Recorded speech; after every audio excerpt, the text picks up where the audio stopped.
दोस्तों नमस्ते, मेरा नाम प्रशांत है और आप द कॉन्फ्लिक्ट लेंस देखना शुरू कर चुके हैं। सऊदी अरब और यमन के हुतीज के बीच में जंग जो है वो अब और ज़्यादा खतरनाक स्तर पर पहुंचती हुई नजर आ रही है। यमन के हुतीज ने ताज़ा हमले किए हैं।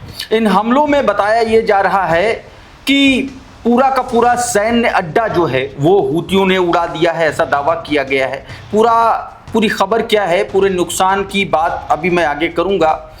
साथ में आपको बताऊंगा कि किस तरीके से हुतियों ने यमन में सऊदी समर्थित जो सेना है उसके कई सैनिकों को मौत के घाट उतार दिया है और भारी भरकम नुकसान किया। और खुद ये बात दोस्तों यमन की जो सऊदी समर्थित सेना है वो बता रही, वो मान रही। एक और बड़ा हमला स्टेट ऑफ हॉर्मुज से अलग इतर बाब अल मंदेब में हुआ, जहां पर सऊदी के एक और ऑयल टैंकर को निशाना बनाए जाने की खबर निकल के सामने आ रही है। उधर ईरान ने अपनी फोर्सेस में बड़ा बुनियादी बदलाव कर दिया है। कुछ बहुत महत्वपूर्ण लोगों को नई जिम्मेदारियां सौंपी गई हैं। नए पदों पर वो कौन कौन लोग हैं, क्या बदलाव हुए हैं, अभी मैं उससे भी जुड़ी जानकारी आपको बताऊंगा। कहा जा रहा है कि मुस्तफा अली खामेनी ने खुद इसमें बाकायदा इंटरेस्ट दिखाते हुए ये बड़े बदलाव किए हैं। उधर ईरान की फॉरेन मिनिस्ट्री की तरफ से एक बयान आया जिसमें कहा गया है कि ईरान और ओमान जो है वो स्टेट ऑफ हॉर्मुज में एक तरीके से जो प्राथमिक स्थिति है बात बनने वाली उस पर एग्री हो गए हैं। और उसके तहत क्या कुछ पॉइंट्स निकल के सामने आए हैं वो मैं अभी आपको आगे खबर में बताऊंगा। इधर डोनाल्ड ट्रंप ने स्टेट ऑफ हॉर्मुज पर 100% कब्जे का दावा किया है, लेकिन एक सच जो निकल के सामने आया वो ये कि स्टेट ऑफ हॉर्मुज जो है वो अब अमेरिका के कंट्रोल में नहीं है। और एक तरीके से ये बात खुद अमेरिका के जो पेंटागन के अधिकारी हैं वो ये बात कह रहे हैं। ईरान का कौन सा नया हथियार उसने इंट्रोड्यूस कराया है उससे जुड़ी खबर आपको बताऊंगा। उधर लीबिया में एक बड़ा घटनाक्रम निकल के सामने आया है जिसमें लीबिया की जो नेशनल ऑयल कंपनी है उसके कई जगहों पर अटैक हुआ है। ड्रोन से अटैक होने के दावे किए जा रहे हैं। और उसमें एक और बड़ी खबर ये है कि जो लीबिया की जो इंटेलिजेंस एजेंसी है उसका जो प्रमुख है वो कार धमाकों में मौत हुई है उसकी।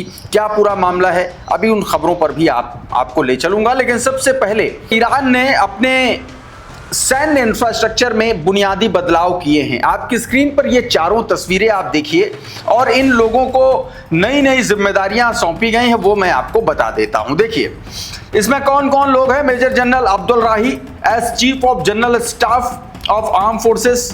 मेजर जनरल अब्दुल राही को सशस्त्र बलों का जनरल स्टाफ प्रमुख बनाया गया है। अमीर क्यूमर हैदरी ये जनरल स्टाफ के डिप्टी चीफ होंगे। मेजर जनरल अहमद वाहिदी ये आईआरजीसी के कमांडर। मेजर जनरल मुस्तफा इजादी ये आईआरजीसी के deputy commander. Real admiral Ali Azmaei ये आईआरजीसी नेवी के कमांडर। और होज्जत उल इस्लाम ताइब ये बसीज ऑर्गेनाइजेशन के प्रमुख होंगे। ईरान ने बड़ा बदलाव अपनी मिलिट्री में बड़ा फेरबदल किया है। मोज़बा ने टॉप कमांडर्स को बदल डाला है। ये अपने आप में एक बड़ी खबर है, बहुत बड़ी खबर है कि कौन कौन से टॉप कमांडर जो है वो मुस्तफा अली खामेनी ने बदल डाले हैं। दोस्तों अपने आप में ये खबर बेहद चौंकाने वाली है। मैंने आपको बीते वीडियो में बताया था कि स्ट्रक्चरल बदलाव आईआरजीसी में होने जा रहा है। उसमें खत्म अल अनबिया जो उनका सेंट्रल हेडक्वार्टर है वो और जो आईआरजीसी के बाकी के जो एक तरीके से उसके वर्टिकल्स हैं उनमें कई सारों का मर्जर किया गया है। और बताया गया है कि बीते दिनों जंग के दौरान जो लूप होल्स थे ईरानी मिलिट्री में आईआरजीसी में उन लूप होल्स को एक तरीके से भरने की कोशिश की गई और उसमें एक बड़े बदलाव के तौर पर यह देखा जा रहा। तो एक बड़ी खबर यह मैंने आपको बताई।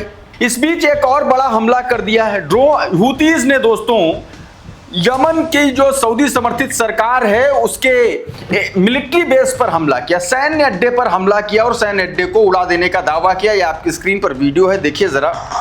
बताया जा रहा है कि जो सऊदी समर्थित जो एक तरीके से उसके सरकार के जो लोग हैं, जो मिलिट्री का सैन्य अड्डा था उस पर यह अटैक किया है आपकी स्क्रीन पर ये तस्वीरें आप साफ तौर पर देख सकते हैं। ड्रोन अटैक की खबर निकल के सामने आई है। वर्ल्ड सोर्स न्यूज के हवाले से ये जानकारी आपकी स्क्रीन पर ट्वीट देखिए। कहा गया कि drone attack on the al Anad military base which is controlled by the Saudi supported militants in southern Yemen. South Yemen में जो अल औद मिलिट्री बेस है उसको अटैक किया है हुतीज ने, ये दावा किया गया है।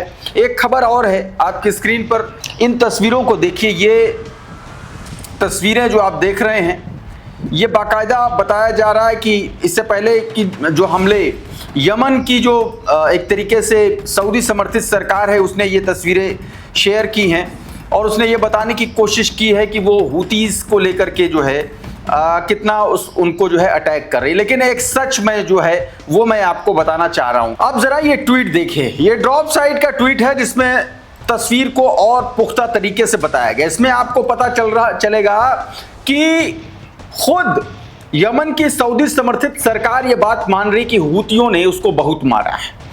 कह रही है कि अंसारुल्लाह की मिसाइलों और ड्रोन हमले में मोचा बंदरगाह पर 4 सैनिक और 3 नागरिक मारे गए जबकि 30 अन्य घायल हुए हैं। घायलों में ज्यादातर नागरिक बताए जा रहे हैं। सरकार के मुताबिक हमले में बंदरगाह पर पियर, कार्गो ट्रेन, वाणिज्यिक जहाज, एक अस्पताल, इमिग्रेशन कार्यालय और जल परियोजनाएं, वाटर डिसैलिनेशन जो प्लांट्स हैं उनको तबाह किया है, उन पर अटैक किया है हुतीज ने। सरकार ने यह भी दावा किया है कि उनकी एयर डिफेंस ने 11 ड्रोन भी मार गिराए हैं। सरकारी बलों ने कथित तौर पर जवाबी कार्रवाई का वीडियो भी जारी किया जो मैंने अभी आपको दिखाया है। यह उससे जुड़े वीडियो हैं दोस्तों।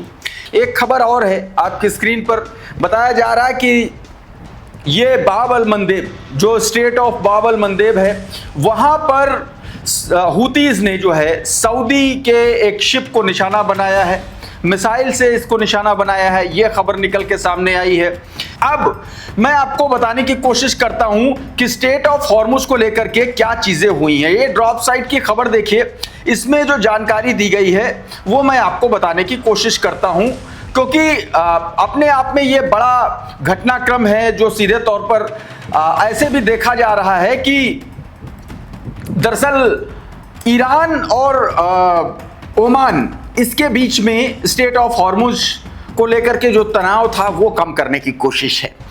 ड्रॉप साइट का ये ट्वीट, इसका मैं शॉर्ट में बोलूँ आप बता देता हूँ, बहुत लंबा है, इतना लंबा बताने की जरूरत नहीं है। जो मेन बात है वो मैं आपको बताता हूँ। ईरान के विदेश मंत्रालय ने कहा है कि तेहरान और मस्कट में स्टेट ऑफ हॉर्मुज से सुरक्षित शिपिंग रूट के लिए बुनियादी ट्रैफिक प्लान पर सहमति बना ली है।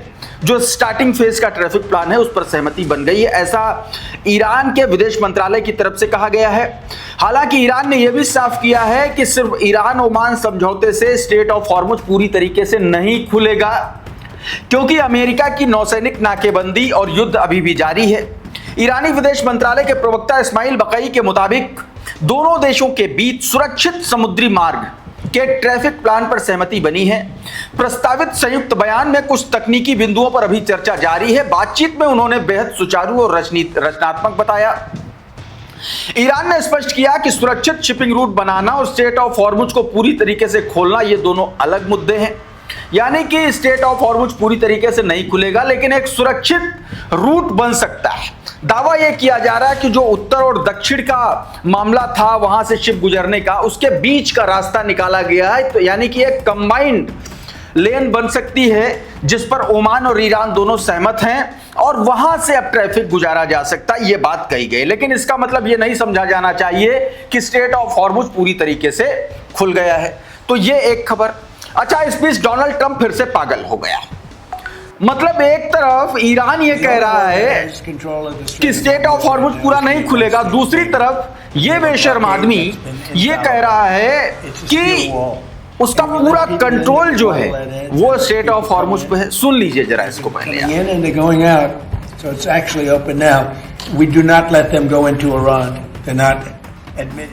मधुरेंद्र लिख रहे हैं कि हॉर्मुज पर 100% अमेरिकी नौसेना का नियंत्रण है, यह ट्रंप का दावा है।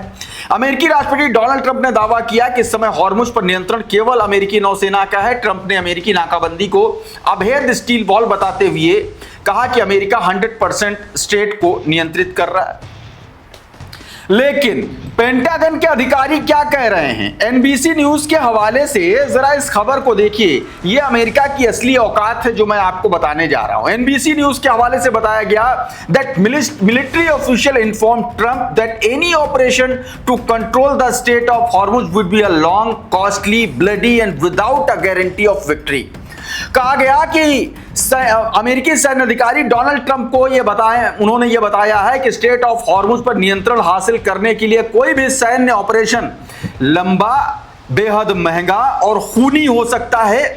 इसमें जीत की भी कोई गारंटी नहीं है। लेकिन दूसरी तरफ ये बड़ी बेशर्मी के साथ कह रहा है कि हमारा पूरा कब्जा है। तो या तो ये झूठ बोल रहा है या तो पेंटागन के वो अधिकारी बोल रहे हैं जिन्होंने बताया, अगर एनबीसी न्यूज की इस खबर की माने जो दावा किया जा रहा है। उधर ईरान के एक नए हथियार का प्रदर्शन बड़ा चर्चा में है। उसकी नई जो उन्नत तकनीक की जो मिसाइलें हैं उनका इस ट्वीट को देखिए। कहा गया कि ईरान की जो इस्लामिक रिवोल्यूशनरी गार्ड कॉर्प्स है उसने ये दावा किया है कि उसके पास नई और उन्नत क्षमताओं वाली मिसाइलें आ चुकी हैं। आईआरजीसी के मुताबिक उसकी कुछ मिसाइलें दुश्मन के एयर डिफेंस सिस्टम को चकमा देने के लिए स्पेशली डिजाइन की गई हैं और वो बीच रास्ते में ही अपना रास्ता बदल सकती हैं। आईआरजीसी ने यह भी दावा किया कि मिसाइल के उड़ान के बीच में उसके लक्ष्य को बदल सकता है और उसे किसी दूसरे लक्ष्य की ओर मोड़ सकता है। मतलब रिमोटली ये सारा काम हो सकता है। मतलब ये अपने आप में बड़ा गेम चेंजर हो सकता है। इस बीच वॉल स्ट्रीट जर्नल की यह खबर अमेरिका की और टेंशन बढ़ाने वाली है और उसका छोटा सा हिस्सा मैं आपको सुनाना चाहता हूं। आपकी स्क्रीन पर देखिए। बताया गया कि वॉल स्ट्रीट जर्नल के मुताबिक ईरान के हमलों में अमेरिका को करीब 13 अरब डॉलर का नुकसान हुआ है। अमेरिकन ऑपरेशन एपिक फ्यूरी शुरू होने के बाद से ईरान ने अमेरिकी ठिकानों पर 2000 से ज्यादा मिसाइल और ड्रोन हमले किए हैं। इनमें से 8 देशों में मौजूद 20 अमेरिकी सैन्य जो इंफ्रास्ट्रक्चर है वो क्षतिग्रस्त हुए हैं। इसके अलावा 42 अमेरिकी विमान क्षतिग्रस्त या नष्ट होने का दावा किया गया है। मतलब आप समझिए कि ये सो कॉल्ड जो सुपर पावर है उसकी औकात ईरान में बता दी है कि तुम सिर्फ और सिर्फ उस कहावत को चरितार्थ कर रहे हो, थोथा चना बाजे घना। तो वो स्थिति है अमेरिका की। लेकिन उसने पूरी तरीके से धुआंधार कर दिया अमेरिकी सैन्य बेसेस को, खास तौर पर मिडिल ईस्ट में। तो एक तो खबर मैंने आपको ये बताई। अब दोस्तों इस बीच एक और बड़ी खबर आ जाई लीबिया से। लीबिया की जो नेशनल ऑयल कंपनी है वहां पर एक के बाद एक कई ड्रोन हमलों की खबर निकल के सामने आई है। ये वीडियो देखिए आपकी स्क्रीन पर।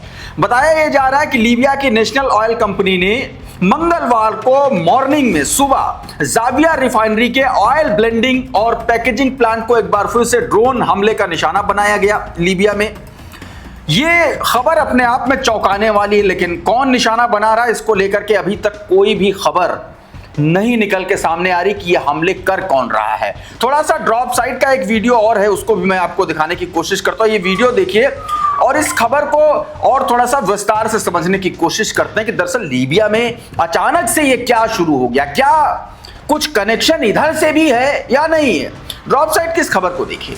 बताया गया कि लीबिया में मैक्सिमम इमरजेंसी, लीबिया की देश की सबसे बड़ी चालू रिफाइनरी जाविया रिफाइनरी करीब 48 घंटे में तीसरी बार ड्रोन हमला होने के बाद लीबिया की नेशनल ऑयल कॉरपोरेशन ने रिफाइनरी के आसपास अधिकतम आपातकाल घोषित कर दिया, मैक्सिमम इमरजेंसी घोषित कर दी है। रॉयटर्स के मुताबिक सोमवार को तड़के हुए ड्रोन हमले में करीब 45 लाख लीटर पेट्रोल से भरे टैंक को निशाना बनाया गया। टैंक में भीषण आग लग गई और बाद में वो पूरी तरीके से ढह गया। इसके बाद शनिवार तड़के हुए ड्रोन हमले में नेफ्टा टैंक में छेद हो गया। इसमें सीमित मात्रा में रासायनिक रिसाव हुआ। एक अन्य ड्रोन ने रिफाइनरी के डीसैलिनेशन प्लांट पर हमला किया। उसमें कुछ अन्य मुख्य पाइपलाइन और स्टोरेज टैंक क्षतिग्रस्त हो गए और प्लांट बंद हो गया। अधिकारियों ने चेतावनी दी है, इसके चलते स्थानीय लोगों को पानी पीने की सप्लाई पर खतरा पैदा हो गया। हमलों में किसी के हताहत होने की खबर नहीं और रिफाइनरी के संचालन जो है जारी रहा। 1.20 लाख बैरल प्रतिदिन की क्षमता वाली इस रिफाइनरी शरारा ऑयल फील्ड से जुड़ी हुई है और लीबिया में प्रतिद्वंदी सशस्त्र गुटों के बीच जारी संघर्ष में पहले भी कई बार निशाना बन चुकी है। मतलब कहीं ना कहीं यह इशारा लग रहा है कि यह एक तरीके से इंटरनल कॉन्फ्लिक्ट का मामला हो सकता है। एक और बड़ी खबर निकल के सामने आई, ये उस एक कार में ब्लास्ट हुआ है उसकी तस्वीर है और ये वो तस्वीर है, ये वो चेहरा है जिसको असैसिनेट किया गया, जिसको मारा गया है, ऐसा खबरें बता रही हैं। अब इस ट्वीट को देखिए, आपको समझ में आएगा।